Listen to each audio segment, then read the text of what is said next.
हरिओम। ओम नमो नारायणाय। बहुत सारे जिज्ञासुओं और मुमुक्षुओं का फ़ोन आते हैं कि आप कर्म पर भी कुछ बोलिए। कर्म क्या है?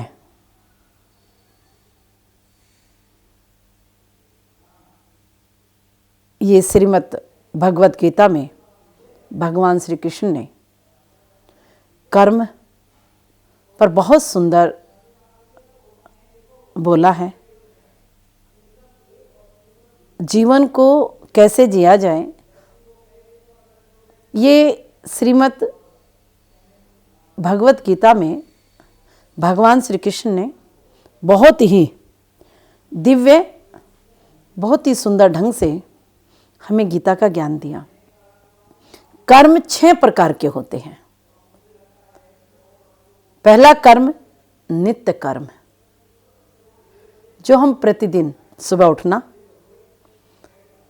नित्य कर्म से अपने फ्री होना, यह है नित्य कर्म, पहला कर्म,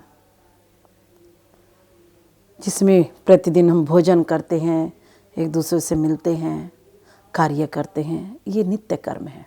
दूसरा है नैमित्य कर्म, जो नियम हमने बांध लिया है। आज मुझे स्कूल जाना है, प्रतिदिन बच्चा स्कूल जाता है, प्रतिदिन व्यक्ति मंदिर जाता है, एक नियम बना लिया कि मुझे ये कार्य करना है, तो वो नैमित्य कर्म। और तीसरा है काम्य कर्म, किसी कामना के हेतु कोई कार्य करना। भाई मैं व्रत रख रहा हूं, मेरा ये कार्य हो जाए, काम्य कर्म। चौथा है सकाम कर्म, हमारे मन में कार्य रहता है। सकाम कर्म, जब हम कोई कार्य करते हैं, निष्काम कर्म और सकाम कर्म में अंतर है।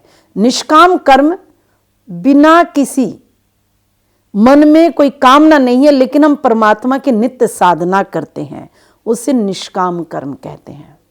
और सकाम, मन में भाव है कि ये काम मेरा हो जाए, तो उसे सकाम।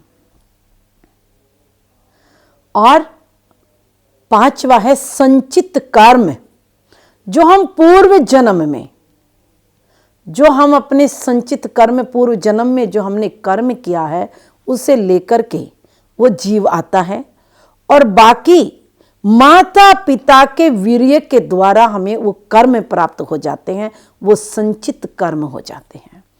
कई बार व्यक्ति कहता है कि मैंने जब से जन्म लिया है, मैंने कभी किसी का कोई बुरा नहीं किया, मैंने झूठ नहीं बोला, मैंने किसी को धोखा नहीं दिया, लेकिन मेरे साथ धोखा क्यों होता है, मेरे साथ लोग ऐसा क्यों करते हैं?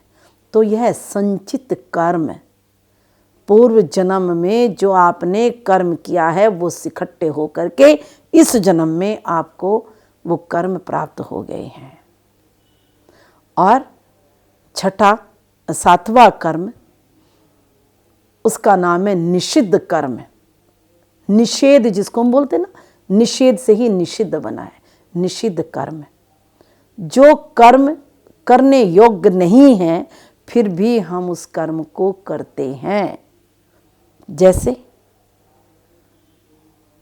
चोरी करने का एक प्लान करते हैं कुछ लोग बैठ करके, ये करने योग्य कर्म नहीं है।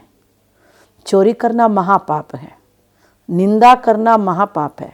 महानिंदा महाभयम, महानिंदा महापापम। तो ये निषिद्ध कर्म है, ये कर्म हमें करना नहीं चाहिए। इस कर्म के करने से हमें और पाप मिलेगा, लेकिन व्यक्ति करते हैं। ये 6 प्रकार के कर्म हैं। अब कहते हैं कि कर्म तो ठीक है, लेकिन भाग्य में जो लिखा है वो होकर रहेगा। भाई कर्म हम करेंगे तो तब हमें फल प्राप्त होगा, लेकिन भाग्य में विधाता ने जो लिख दिया वो होकर रहेगा। भगवान कृष्ण से अर्जुन जब महाभारत का युद्ध चल रहा था, तब उन्होंने कहा कि मेरे भाग्य में ये राज्य है और ये मुझे मिलेगा, क्योंकि ये मेरे पिता का इसमें अधिकार है, तो वो मुझे प्राप्त होगा।